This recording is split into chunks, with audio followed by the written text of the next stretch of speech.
Madame, Monsieur, bonsoir. Voici le dernier journal et les titres pour démarrer. Nous sommes en plein week-end pascal, un week-end de fête qui signifie beaucoup de déplacements qui pourraient déboucher sur des débordements.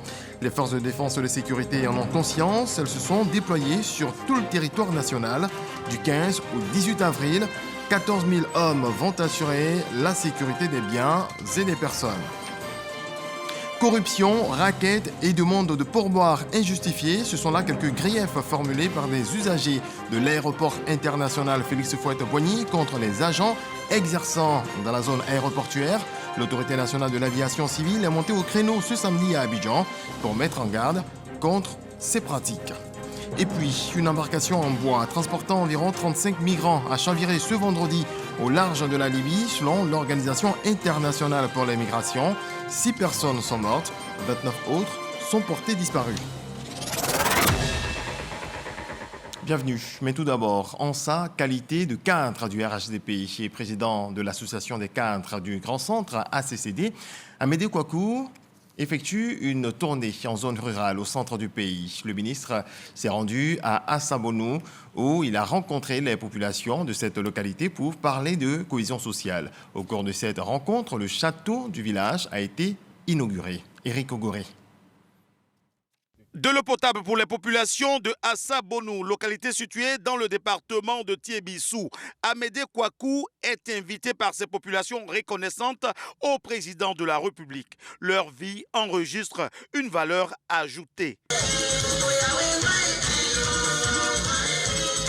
Son Excellence Alassane Ouattara, qui a décidé de faire en sorte que les Ivoiriens chacun puisse avoir le bien-être. C'est ainsi que le plan de développement qu'il a lancé permet donc que nous puissions avoir de l'électricité, avoir de l'eau courante, avoir des infrastructures de tout genre pour permettre une Côte d'Ivoire solidaire. C'est un château d'eau qui permet de servir au moins 25 000 habitants. La politique du RHDP se traduit en actes concrets, d'où cet engagement de la jeunesse du village. Je demande à tous mes parents de se joindre à moi avec des applaudissements bien nourris pour dire un grand merci au président Alassane Ouattara. Priez à vous lever et dire merci. Grand merci. Tout le monde debout et dire grand merci au président Alassane Ouattara. Au cours de sa prise de parole, Amédée Kouakou salue l'engagement de ces jeunes du village à suivre Alassane Ouattara avant de poursuivre. Je suis très heureux qu'aujourd'hui Assabonou ait de l'eau potable. Mais je suis d'autant plus heureux que votre président du comité d'organisation a dit à partir d'aujourd'hui, le village d'Assabonou est avec le président Alassane Ouattara. Quand vous arrivez aujourd'hui à Tiébissou, grâce au président Alassane Ouattara, il y a un peu de goudron qu'on a mis à Tiébissou. Ça a été rappelé tout à l'heure. Tiébissou, Didier Vie est déjà goudronné. Mais le président Alassane Ouattara est en train de goudronner Tiébissou, Sakassou jusqu'à Béoumi. Le goudron est en train d'être fait. Mais c'est de ça qu'il s'agit. La mutuelle du village a été investie par Amédée Kouakou. Elle aura en charge de travailler à consolider la paix et à œuvrer pour le développement de la localité. Je le disais en titre, nous sommes en plein week-end pascal. La police, la gendarmerie et l'armée sont sur le terrain pour permettre aux populations de fêter dans de bonnes conditions. 14 000 hommes sont mobilisés sur toute l'étendue du territoire national. Abou Sanogo. Les forces de sécurité et de défense seront déployées sur l'ensemble du territoire national afin de permettre aux populations de passer d'agréables moments de fête pascale. Pour sécuriser ces moments de réjouissance au cours desquels les chrétiens célèbrent la résurrection du Christ, 14 000 hommes seront déployés pendant 4 jours, soit du 15 au 18 avril. C'est donc une opération de sécurité publique intérieure, limitée dans le temps et qui vise à sécuriser la période de Pâques. L'opération Paquino 2022, présentée à l'état-major général des armées à la salle générale de coordination Lassina Doumbia, mettra un accent particulier sur les régions du centre du pays et les voies de communication les reliant aux régions de production agricole. Par ailleurs, les espaces de réjouissance, des lieux de culte, de grands rassemblements et des sites d'attraction seront sécurisés. À cela s'ajoute la sécurisation des axes interurbains, la régulation du trafic en zone urbaine et répression sur la voie publique, veille antiterroriste, traque de toute forme de délinquance et de la grande criminalité. Des 14 000 hommes à déployer, 6 000 sont issus de la police nationale, 6 000 de la gendarmerie nationale et 2 000 des armées. La caravane solidarité de l'ONG Oukadema aux côtés des chefs cantons de Bouaké à l'occasion de la célébration de Paquino 2022. Les 5 chefs de canton baoulés ont reçu des bœufs pour permettre à leur population de fêter dans de bonnes conditions. Kader Sogodogo. La caravane de solidarité de l'ONG Oukademe fait escale au domicile de Nana Ngoran Kofi II, chef canton Fahafoué, porte-parole de la Chambre nationale des rois et chefs traditionnels de Côte d'Ivoire dans la région de Bouaké. L'ONG offre des bœufs aux 5 cantons de Bouaké, à savoir les cantons Pépressou, Ndranoua, Dong, Fari et Fahafoué. Il est question de leur permettre de célébrer Paquino. C'est une grâce de Dieu que d'être vivant. Mais que cette année, on a une particularité, c'est que le Ramadan et Pâques coïncident. Donc ces dons ont une particularité et nous sommes venus voir les chefs des cantons avec les bêtes au nom des cadres de Bouaké, en notre nom, au nom du Premier ministre, son Excellence Patrick Kachi, au nom du ministre Amadou Kone, notre leader de Bouaké, pour leur offrir ces bêtes, pour leur permettre de passer une fête de Pâques dans l'allégresse. Un geste apprécié à sa juste valeur par la chefferie traditionnelle. Ça fait 8 ans qu'il réitère ces mêmes dons pendant les fêtes de Pâques. Nous ne faisons que prier pour lui, prier pour qu'il avance, qu'il ait une très bonne santé, pour qu'il y ait une très bonne promotion aussi. C'est parti pour la première édition de Escale Paquino à Bouaké, initiative de la direction du Centre culturel Jakaka. C'est un espace culturel et gastronomique de transit pour les populations qui se rendent dans les différents villages pour célébrer la Pâque. Autre volet de l'actualité, en ce mois de consécration à Dieu, traduit par la privation de nourriture au lever du soleil, le président de l'Assemblée nationale fait don de vivres aux musulmans à travers le COSIM et aux journalistes par le truchement de l'UNJCI. Konaté Moussa. Le président de l'Assemblée nationale apporte son soutien à la communauté musulmane. Amadou Soumaourou fait don de 5 tonnes de riz et 5 tonnes de sucre au COSIM. Un mois de solidarité, un mois de pénitence et surtout des prières. En cette heureuse circonstance, le président de l'Assemblée nationale, M. Amadou Soumaourou, a envoyé une délégation auprès des guides religieux, membres du COSIM, pour venir témoigner de sa solidarité à l'égard de la communauté musulmane. Le geste est bien accueilli par les guides religieux. Le président du COSIM exprime sa reconnaissance. Ce qu'il a fait aujourd'hui ne nous surprend pas. Nous savons tout ce qu'il fait aussi, non seulement pour la communauté musulmane, mais pour toutes les autres communautés. Que Dieu lui donne longue vie, bonne santé, et que Dieu fasse que la mission qui lui a été confiée, il ait des bons collaborateurs qui vont l'aider à accomplir bien sa mission, et que Dieu le fortifie. Les acteurs de la presse ne sont pas en marge de cette action sociale du président Amadou Soumaourou. Des vivres sont également remis à l'Union nationale des journalistes de Côte d'Ivoire. Le président de l'Assemblée nationale se sent solidaire de ses frères journalistes et leur apporte modestement, à son modeste niveau, un don pour ce mois de partage, ce mois de piété. C'est autant de journalistes qui recevront ce don, qui verront leur famille profiter pendant ce mois-là de ce don. Nous disons infiniment merci au président. 3 tonnes de sucre et 1 tonne de riz, c'est la quantité des dons du président Amadou Soumaourou à l'ensemble des journalistes.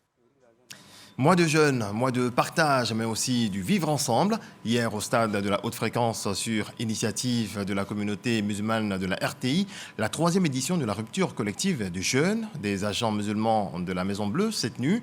La communauté chrétienne y a été conviée. C'était en présence de la ministre Maria Toukone, marraine de cette édition. Khalil Diomandé, Issa Tionayo. C'est dans cette atmosphère conviviale et fraternelle que les musulmans de la radiodiffusion-télévision ivoirienne RTI ont procédé à la rupture du 14e jour de jeûne du mois de Ramadan. La ministre Maria Toukone, aux côtés de ses frères et sœurs, pour partager cet instant de communion Comme elle, la communauté chrétienne de la RTI est présente à la cérémonie. Nous sommes dans un mois béni, un mois de piété. Ici à la RTI, pour parler de convivialité, il est important de se retrouver avec nos frères, n'est-ce pas, chrétiens, pour le renforcement de la cohésion. Pour nous, il est important d'être solidaires en ce mois de Ramadan. La 3e édition, comme les précédentes, réunit non seulement les agents musulmans, mais leurs frères chrétiens. Comme pour dire qu'à la Maison Bleue, la diversité des courants religieux n'a jamais nui à l'unité d'action pour accomplir le service public. La ministre Mariatou Kone, marraine de la 3e édition de cette rupture collective des jeunes, traduit toute sa fierté de soutenir l'initiative. Mesdames et messieurs, cette rupture collective de jeunes est un exemple éloquent de dialogue interreligieux et interculturel. Je voudrais féliciter donc la communauté pour cette belle initiative qui est conforme à la volonté d'Allah, le Tout-Puissant. Cette cérémonie de rupture collective a été marquée par une conférence prononcée par le professeur Yahya Karamoko sur la vie en communauté. Des prières ont été faites pour le renforcement de la cohésion entre les agents de la RTI. Charles Niaoré est le nouveau secrétaire national chargé des jeunes du RHDP. Pour réussir sa nouvelle mission que lui a confiée le président Alassane Ouattara, le député s'est rendu à Kong pour demander des prières et des bénédictions. Kader Sogodogo. Mosquée historique de Kong. Lecture du Coran pour demander des bénédictions pour la Côte d'Ivoire et pour le président de la République. Ce sont donc la quasi-totalité des dignitaires religieux musulmans de Kong qui sont réunis. L'initiative de cette action de piété vient du secrétariat national des jeunes du RHDP. Nos remerciements au ministre d'État, ministre de la Défense, à toutes ces personnalités qui nous ont reçus et dire que nous voulons faire la promesse que nous ferons à la manière du président Alassane Ouattara avec les jeunes du RHDP. Parce que pour nous, le président Alassane Ouattara, le père Alassane Ouattara, c'est une véritable école.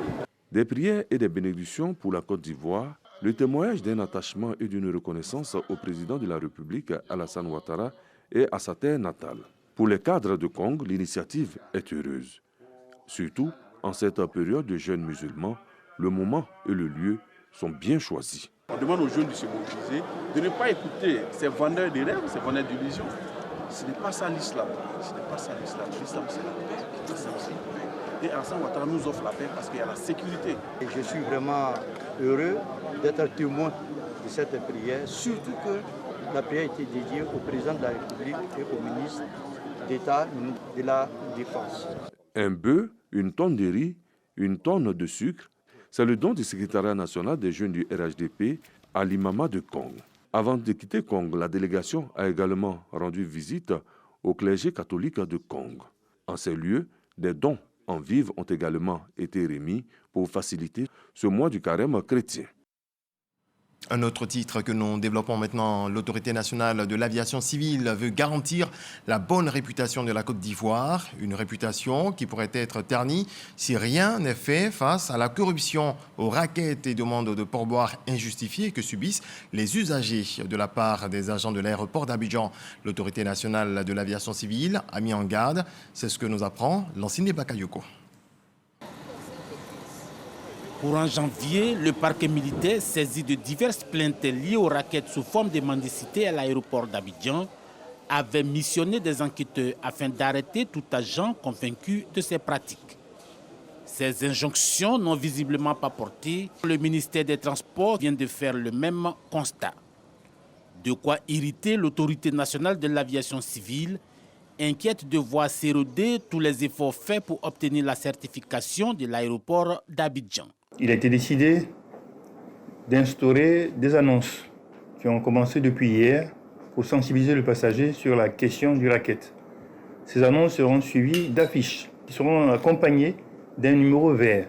Il y aura en plus une exigence, c'est que tous les agents travaillant à l'aéroport porteront désormais leur nom visible sur leur tenue de travail. Toutes ces mesures organisationnelles sur la zone aéroportuaire d'Abidjan seront appuyées par des sanctions sans préjudice de poursuites judiciaires contre les extorsions d'avantages en numéraire ou en nature. Des agissements qui s'apparentent à des actes de corruption. Accepter le racket et la corruption sur un aéroport, ça dégrade tout ce que nous avons fait comme effort pour amener notre aéroport à ce niveau de sûreté. Nous tenons à avoir un aéroport de référence et nous tenons donc à ce que ces mesures qui ont été décidées aboutissent à un résultat qui satisfasse toutes les autorités. C'est de haute lutte que l'aéroport d'Abidjan a obtenu en 2015 et 2017 la certification américaine TSA et la certification OACI. La certification américaine porte exclusivement sur la sûreté dans les aéroports.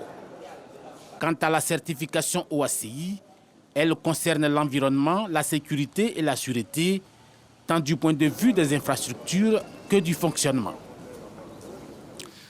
Autre volet de l'actualité. Après avoir identifié les problèmes qui minent l'école ivoirienne, les acteurs du système éducatif ont consigné les points saillants dans un rapport. Causes, conséquences, solutions, tout a été pensé pendant 3 jours. Il s'agissait d'analyser les résultats des États généraux de l'éducation nationale et de l'alphabétisation. Sephora Zegui. Partager les constats, les enjeux, les forces et les faiblesses de l'école ivoirienne afin d'y trouver des solutions pour lui insuffler une nouvelle dynamique. Ce sont entre autres les défis des États généraux de l'éducation nationale et de l'alphabétisation. Après 9 mois d'intenses travaux pour redorer l'image de l'école, place maintenant à la matérialisation des propositions, selon la ministre de l'Éducation nationale et de l'alphabétisation, Mariatou Koné. Nous sommes satisfaits des États généraux de l'Éducation nationale et de l'alphabétisation parce que tout le monde a participé, tout le monde a contribué et la mise en œuvre se fera également grâce au président de la République parce qu'il a mis l'école au centre de toutes ses priorités. Au nombre des résolutions prises lors de ces travaux, 2 points retiennent l'attention. L'élève, l'enfant est au cœur du système. Ça, c'est la première des choses. La deuxième des choses, c'est le rôle de l'enseignant. L'enseignant est au cœur de l'école. La réussite de l'enseignant a commencé par son mode de recrutement, sa formation initiale, ses motivations. C'est tout cela qui va nous aider à faire de l'école ivoirienne une école de qualité. L'objectif de ces États généraux de l'éducation nationale et de l'alphabétisation est de co-construire un pacte social durable en faveur d'une école ivoirienne centrée sur la réussite des élèves et l'appropriation des valeurs républicaines. Un rapport de 18 000 pages qui contient les résolutions des EGENA a été produit par les 7 commissions thématiques. Il sera remis au président de la République les jours à venir. On reste dans les couloirs de l'éducation. Le député Maurice Kakou Gikawe a offert à Dikoui Palignoa des timbres pour jugement supplétif à la directrice régionale de l'éducation nationale et de l'alphabétisation de Gagnoa. Objectif, faciliter l'insertion de 520 élèves non déclarés à l'état civil dans les écoles primaires et promouvoir la scolarisation des enfants de la sous-préfecture de Gagnoa. Jean-Marc Adjadji. Il s'agit de 110 enfants de l'inspection de l'enseignement primaire de Gagnoa Lonassi, 202 enfants de l'IEP de Nyabodunyoa, 168 écoliers de l'IEP de Serio et 40 écoliers de l'IEP de Gagnoa Djoulabougou à n'avoir pas à ce jour d'extrait de naissance. Au vu de cette situation, la directrice régionale de l'éducation nationale, Amonkou Valentine, remet séance tenante des timbres pour jugement supplétif aux inspecteurs, dont de Maurice Kakou Gikaïwe, député de Gagnoa sous-préfecture. Un acte qui sauve l'année scolaire de plus de 500 enfants des classes de CM2. Tous les élus se mettant à faire comme lui, il n'y a plus un seul enfant dans le département de Gagnoa, dans la draine de Gagnoa qui couvre le département de Gagnoa et le département d'Oubé, qu'il n'y ait plus aucun seul enfant sans extrait date de naissance. Expliquant la procédure telle que la loi le recommande, le donateur espère soulager d'autres élèves encore dans le besoin. Comme la procédure est gratuite, il faudrait au moins qu'ils aient le thème. Dès que la procédure va être faite, ils puissent avoir l'extrait. Nous allons faire la sensibilisation des parents. Nous l'avons vécu, mais ça c'était dans les années 60. Les dispositions ont été prises pour faciliter la délivrance des actes de naissance. Au niveau national, l'on enregistre plus de 68 000 enfants de la classe du CM2 concernés par cette situation dans les départements de Gagnoa et Oumé. Ce vendredi, à Abobo, la maire Kandia Camara a procédé à la remise de matériel roulant et d'équipements d'une valeur de plus de 500 millions de francs CFA à l'administration municipale. On voit cela avec Sephora Zegui. Véhicules de service, camions bennes, pelleteuses, chargeuses, compacteurs et équipements remis à l'administration municipale par le maire Kandia Camara. Les travailleurs de la mairie d'Abobo viennent ainsi de voir leur mobilité renforcée pour être plus efficaces sur le terrain.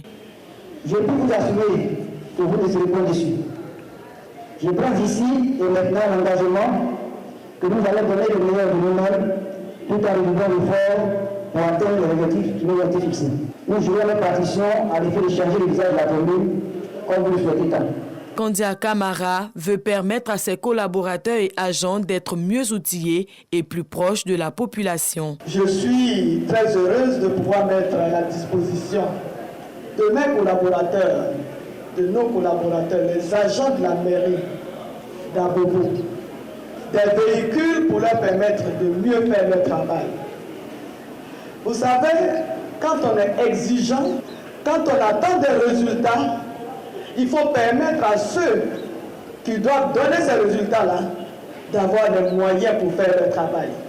De permettre à la police municipale d'être mieux équipée, donc mieux outillée pour faire leur travail d'encadrement, leur travail de sécurisation. En marge de cette action, le maire d'Abobo a offert du mobilier composé de tables-bancs, bureaux, balançoires et tourquinés, entre autres aux écoles primaires publiques et maternelles de sa commune.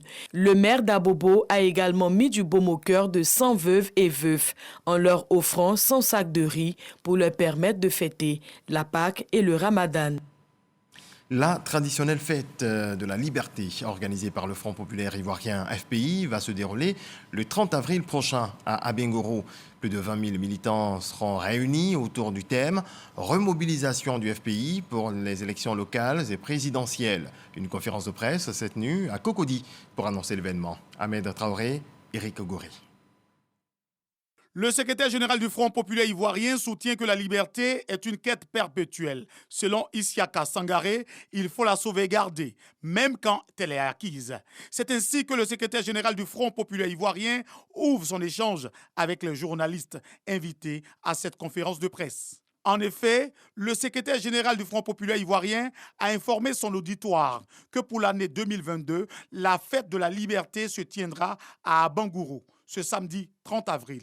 Le choix renouvelé d'Abengourou après la forte mobilisation du 30 avril 1999 se justifie par la volonté de reconquérir une région, l'Indénieux Diablin, en renouvelant le pacte entre le FPI et les populations, afin de renforcer l'implantation du parti dans la région. En outre, le parti entame, sous l'ère de la Renaissance, la mobilisation dans la dynamique des élections locales et présidentielles prévues pour 2023 et 2025. D'autant plus que cette région a déjà donné des députés au Front populaire ivoirien. C'est l'occasion pour nous de réaffirmer notre attachement aux valeurs démocratiques et notre engagement à aller à la réconciliation. 20 000 militants sont attendus. Remobilisation du FPI pour les élections locales et partielles est le thème retenu pour cette édition. Des panels relatifs à la liberté meubleront cette fête de ce parti politique. On passe au coronavirus et les chiffres de ce samedi.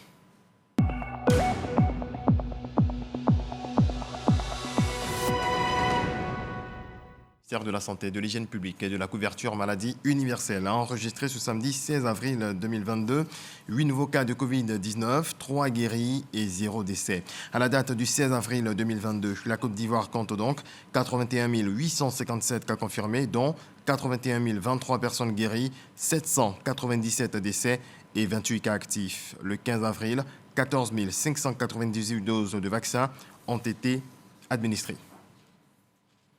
Parlons à présent de culture. Le Festival des musiques urbaines d'Anoumabo FEMUA aura lieu du 10 au 15 mai prochain. 12 artistes invités pour cette édition. Ces artistes sont issus de 7 pays. L'événement aura lieu à Abidjan et à San Pedro. Siège Pacom Didi et Isayo étaient à la conférence de presse de lancement. Et revoilà le FEMUA 14, Festival des musiques urbaines d'Anoumabo. Cette 14e édition du festival musical prévu du 10 au 15 mai. Le FEMUA cette année a voulu mettre la jeunesse au cœur des débats pour que nous puissions aborder la thématique sur l'employabilité et l'entrepreneuriat des jeunes. Permettre aux jeunes de se rencontrer, permettre aux jeunes d'échanger avec des leaders d'opinion. Et je crois que c'est en parlant que nous pouvons avoir des solutions. Mais cette année, je dois dire, le thème, ça nous touche. L'entrepreneuriat et l'employabilité des jeunes sur un continent jeune, dans un pays jeune, je crois que c'est le thème principal. Et d'ailleurs, c'est aussi le thème qui forme un des piliers de l'alliance entre l'Europe et l'Afrique. Le FEMUA 14, ce sont 12 artistes provenant de 7 pays. Je promets sinon le meilleur des shows de ma carrière pour ce show-là. On dit juste merci à Gao Production, merci à Magic System de nous avoir mis sur ce plateau parce que ça regroupe, si on veut voir, tous les artistes du monde entier. C'est un grand plateau, donc pour nous c'est un plaisir d'être là.